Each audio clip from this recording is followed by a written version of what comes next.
خير الحديث كتاب الله وخير الهدي هدي محمد صلى الله عليه وسلم وشر الأمور محدثاتها وكل محدثة بدعة وكل بدعة ضلالة وكل ضلالة في النار.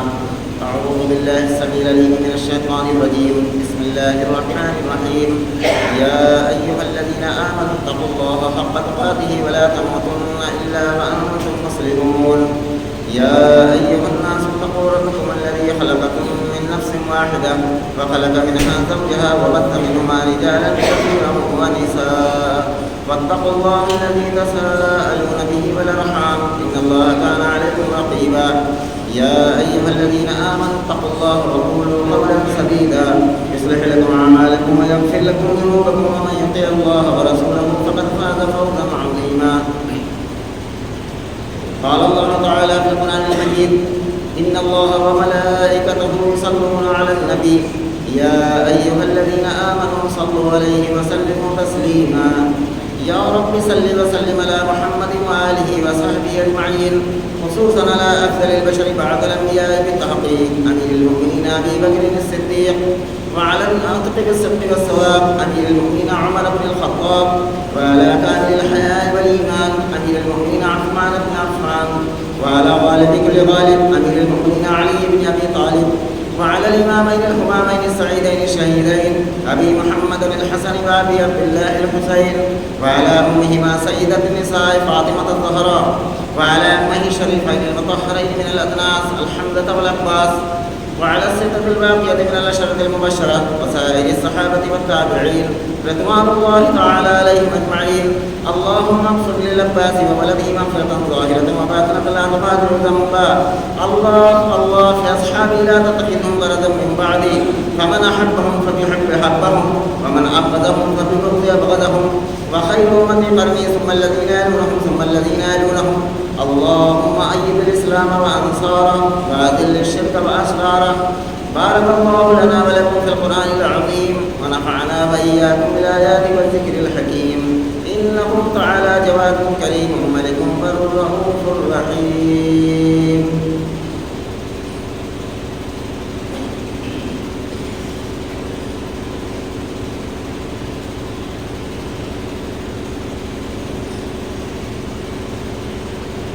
إن الحمد لله نحمده ونستعينه ونستغفره ونعوذ بالله من شرور أنفسنا ومن سيئات أعمالنا. من يهده الله فلا مضل له ومن يضلل فلا هادي له، وأشهد أن لا إله إلا الله وحده لا شريك له، وأشهد أن محمدا عبده ورسوله. أما بعد، قال الله تعالى في مواطن آخر: ولا تقولوا لمن يقتل في سبيل الله أموات بل أحياء ولكن لا تشعرون. وقال الله تعالى: ولا تحسبن الذين قتلوا في سبيل الله أمواتا بل أحياء عند ربهم يرزقون. ہر قسم کی حمد و ثنا، تعریف و توصیف، بڑائی اور کبریائی لائق اور طیبہ ہے صلی اللہ رب العالمین کے لیے جو ہم سب کا خالق و مالک ہے.